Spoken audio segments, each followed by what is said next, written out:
Swayam Prabha. Digital India. Educated India.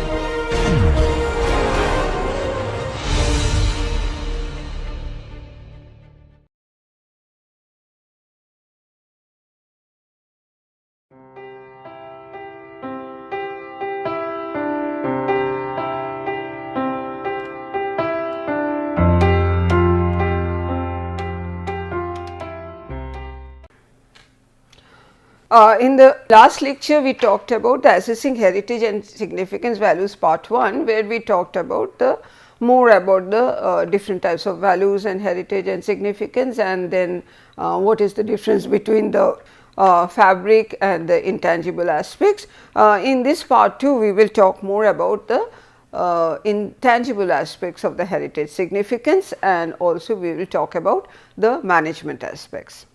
We in that structure, when we have in this framework, we talked about that how there can be different cultures and how the assessment of the value, integration of that, and the statement of significance, this is actually not only involves the physical condition assessment, but it also involves that the management context assessment.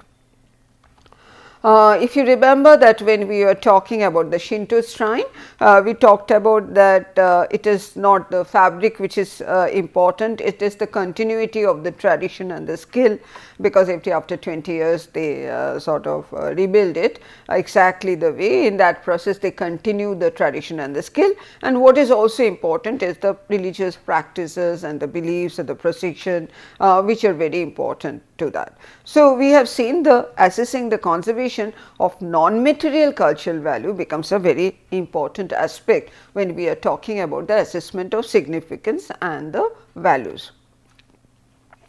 So, these in the case of Shinto shrine, these religious practices, there are many practices, they play and they drag the chariot with a rope, it almost like our Puri Ratha Jatra when they drag it. So, there are a lot of rituals there over different cultures, there are different ways of doing it. So, these are the non-material cultural value, and the question comes that while it is relatively more sort of standardized now how to understand the fabric, but this non-material cultural value and the assessment of the significance is quite challenging.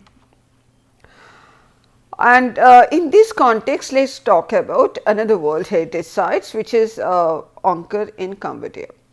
This Angkor in Cambodia, it is a World Heritage Sites. Over the years, it has been undergoing restoration work, where people from all over, the experts from all over the world, they are coming and helping that.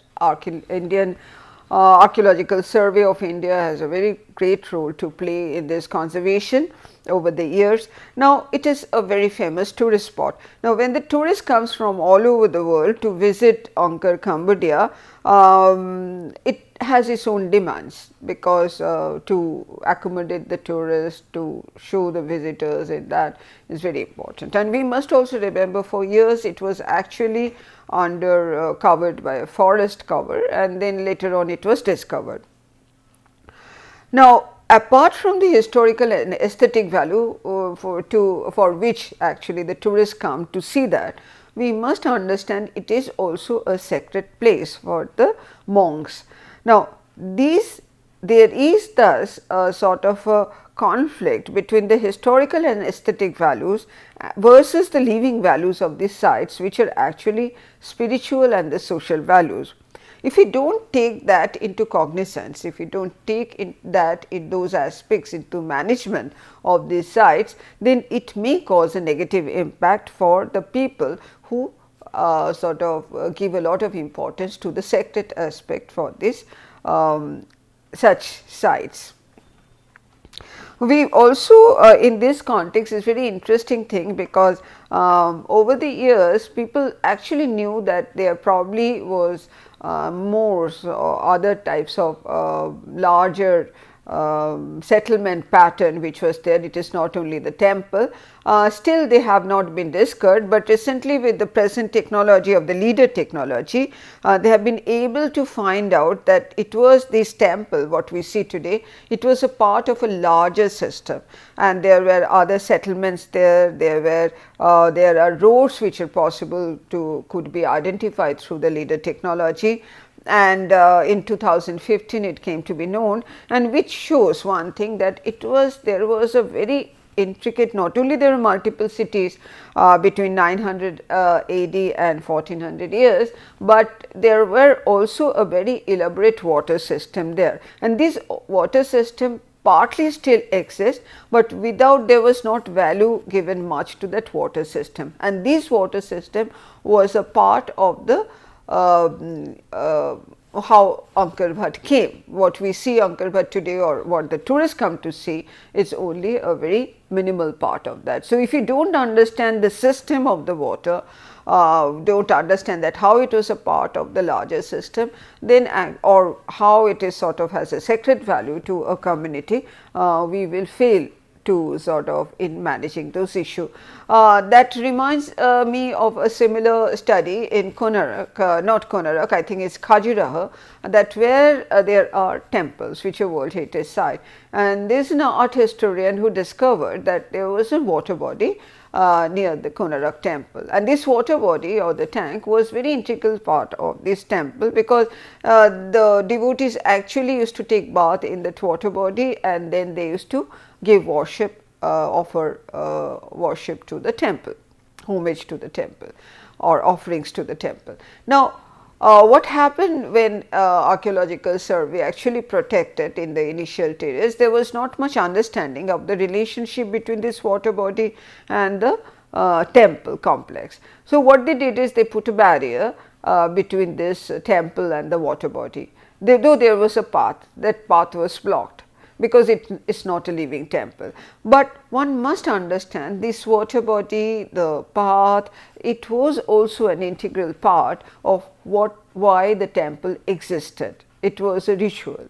And so, if you do not understand this type of religious significance or spiritual significance or the value to the community, we cannot take care of these type of, we will just see that as a product or aesthetic or historical fabric.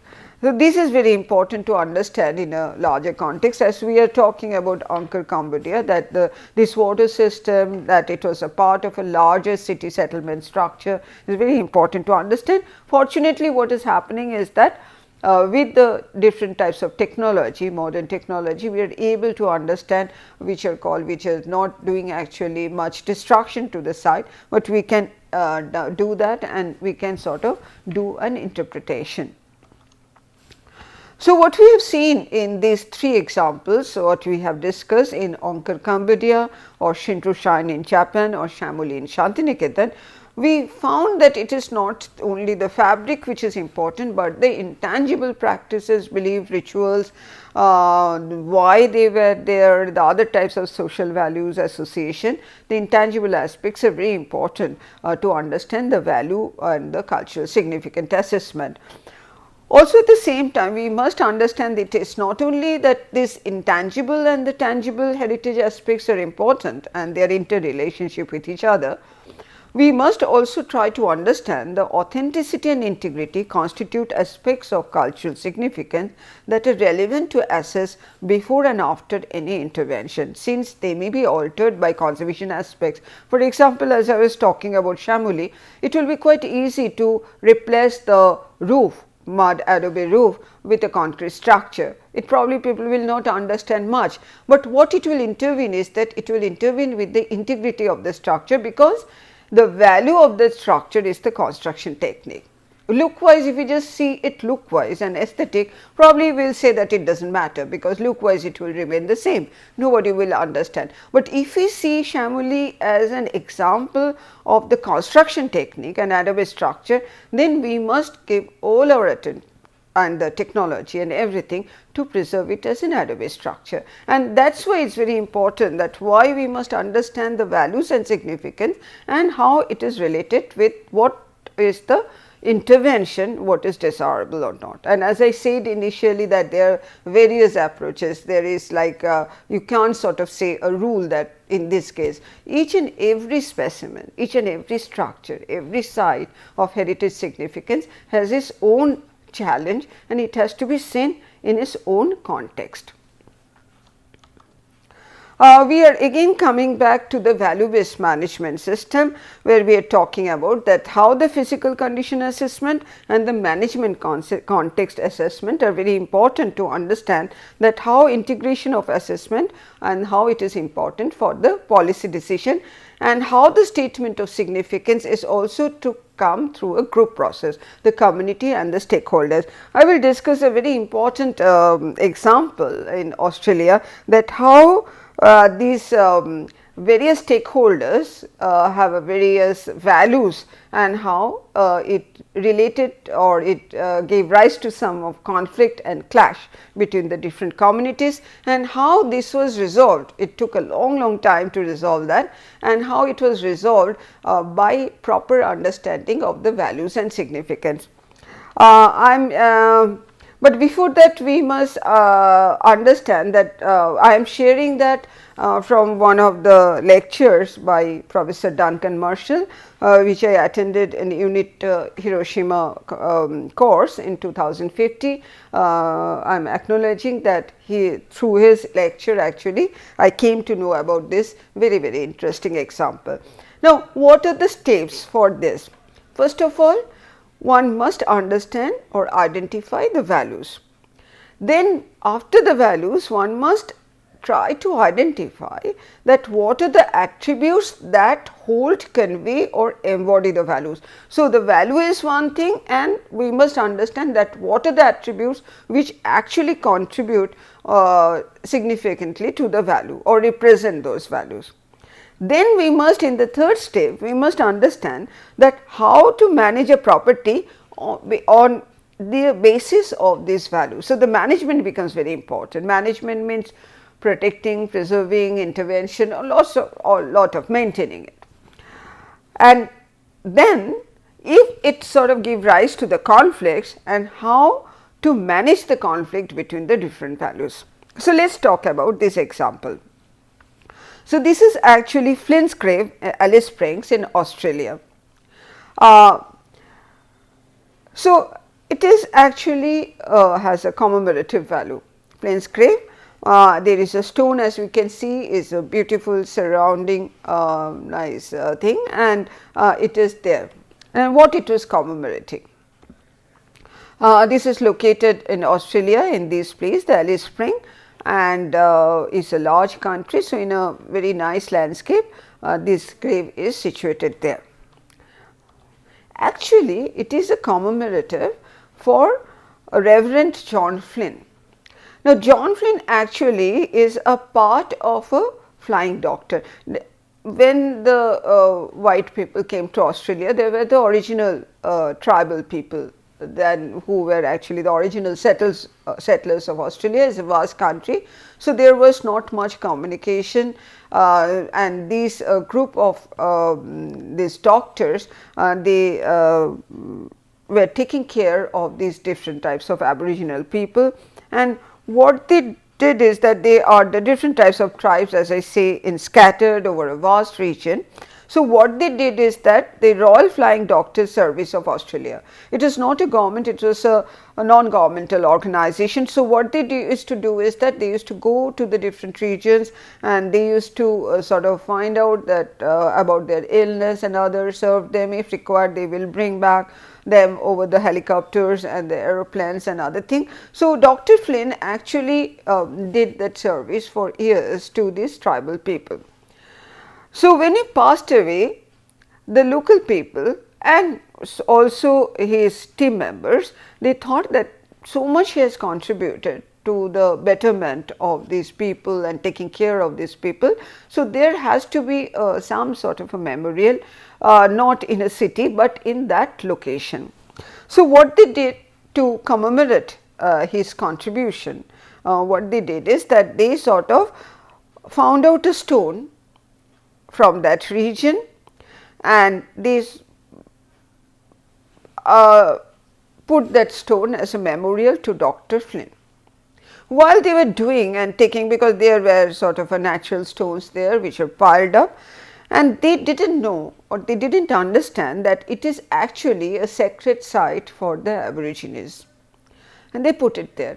And these Aborigines, because for them they can't, they have a different approach towards nature, they do not build temples. For them a site is sacred, man cannot, they believe that a man cannot own a nature. So, that site, the stones, the way they are kept, that is a sacred site, and over generations a person or a family sort of takes care of that sacred site. It is a part of their cultural belief. And what it was done is that without understanding this value, one of the stone from that particular sacred site was removed to commemorate or to make that commemorate the grave site, and that actually created a lot of resentment with the tribal people. So, when the white people were doing that, they just looked at a stone which looks beautiful, looks more or less which sort of a roundish shape. They did not understand that it can have some other sacred value to the people there. So, what are the values in that? One is the commemorative, because it was for Reverend John Flynn. One is the historical, because it is historical, it is certain events and people it was associated with it. And it is aesthetic, because it is located in a particular site. That location is very important. It was shifted from its original site and put up there. So, the site and setting is very important. So, it has got an aesthetic value, and also it was an educational value, because Australians and visitors who are not aware that such type of things existed, and where there was an interaction between the two community, where the white doctors, they came and they served the Aborigines for a long time. So, for future generation, this is also has an educational purpose, where the Australian and visitors will know about such type of things which is to happen there. So, these are the value: commemorative, historical, aesthetic and education, and also religion, because as I said that for Aborigines, these type of sites are sacred sites. So, they have a spiritual religious belief for these burial sites. So, I am just quoting that one of the people were very upset. One older indigenous woman from the place where the sacred stone had been taken recalls her grandmother crying as she talked about the removal of the stone. Her grandmother had been one of the custodians responsible for looking after it. So, you can imagine that for 3 generations it has been happened. So, it took a long time, because they sort of had a resentment that one of the sacred stone, a stone from the sacred site has been shifted to make this commemorative value. So, it happened and it continued. So, now how to solve this? At the same time, we cannot sort of can we dismantle that, because it was also a sort of commemorating a contribution of a person who contributed to both the communities. So, as I said, the indigenous people believe that they belong to the land, not that the land belongs to them. So, this is a sort of a value they have, and they believe that each part of the landscape, the creeks, the mountains, the marking on the rocks has important stories and meanings connected with what is taught to the generations of children as they grow up. So, for them the site and the stone belonging to the site is very important, and over generations. So, what was the values, what were the values which was clashing in this particular context? So, if you have to resolve the clash which is happening between two communities, one can just ignore, but you know the resentment will grow up. The heritage means posterity and means all types of stakeholders. So, we have to resolve that, we have to understand that what are these conflicting values. So, in this case it is a very interesting case, as I say, that it is the what are the values which are clashing. Historical, because white Australians commemorative value. So, this was historical, and the spiritual was for the Aborigines, because it was a sacred site. So, for them the stone belonging to the site is important, and for the white people, it was important that it was a commemorative value to a person which everybody loved, including the Aborigines. So, the removing the rock, that the rock was removed from the original site, remained a bitter subject between the whites and the Contd from 1953 to 1960, almost 40-50 years. Is over a large period of time, a very long span, it actually remained and created more sort of a bitter feeling between the two communities. So, to solve that, the meetings were held in 1980 and 1981 to search for an alternative stone. Now, there lies the management. So, for one group, the site was important, the stone was important, and the way it was commemorating the value. For the other group, it was important because the stone was not only important, the stone associated with the site, the sacred site was important because it was a spiritual value. So, one must have to find out that how to come out of this situation, because when it was a grave, it was commemorating the value, any stone probably would have been okay, and a stone which looks like that, but the site is very important. The site where it is located, the scenic position, the positioning of that. For the other group, that particular stone is important, and the stone belonging to that site is important because it is a sacred site. So, the only possible solution, which took years actually to resolve, and a lot of meetings, that to search for an alternative stone, a controversy happened. So, 1996 the negotiation resumed, and 1998 a suitable rock was identified, because they thought that it is not particular that rock which is important to commemorate that grave. What is important is stone which almost looks like that and which can be built up. So, what they tried to do is that whereas for the Aborigines, the stone with the site is very important, that particular stone. So, what they did is the stone came from an area of a vacant crown land. So, they found a replacement of the stone, and that stone came from a vacant crown land subject to Alice Spring native title claim. So, now actually because of this experience, now all these sites are marked. They now have a sort of a proper jurisdiction, proper way that nobody can remove the stone. So, there is a process now which has been laid after understanding the significance in general about the values the Aborigines give to the sacred site. So, now they found out the stone which almost resembles to that stone, and which also it was verified that it does not have a sacred value to the Aborigines. So, there was a certificate which was issued. So, it was removed in accordance with a certificate by the Aboriginal Areas Protection Authority. Now, and then what happened is the stone was removed, and then it was placed, and the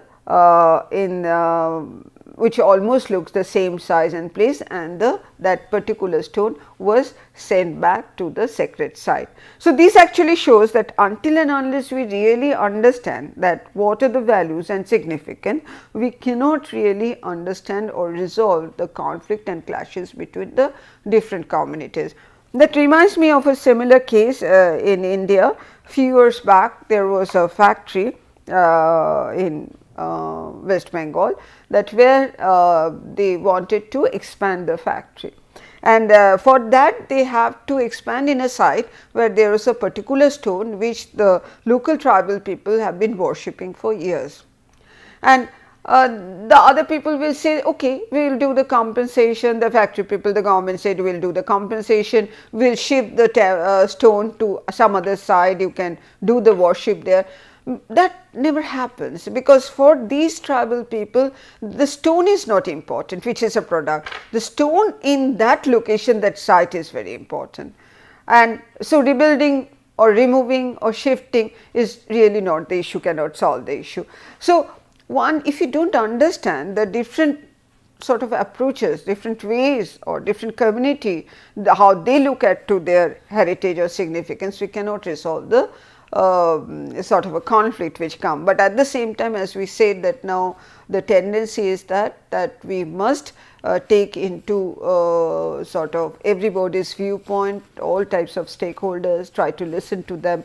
And so, in that case, this is a very good example which shows that how the conflicting values and significance, if we can analyze them properly aspect wise, both the tangible and the, because in this case it was intangible on one aspect and it was tangible, the stone was tangible. So, if you can understand the interrelationship and the values and significance, then only we can find out that what can be done and how to resolve a conflicting situation, and that is what we call the management of the heritage sites.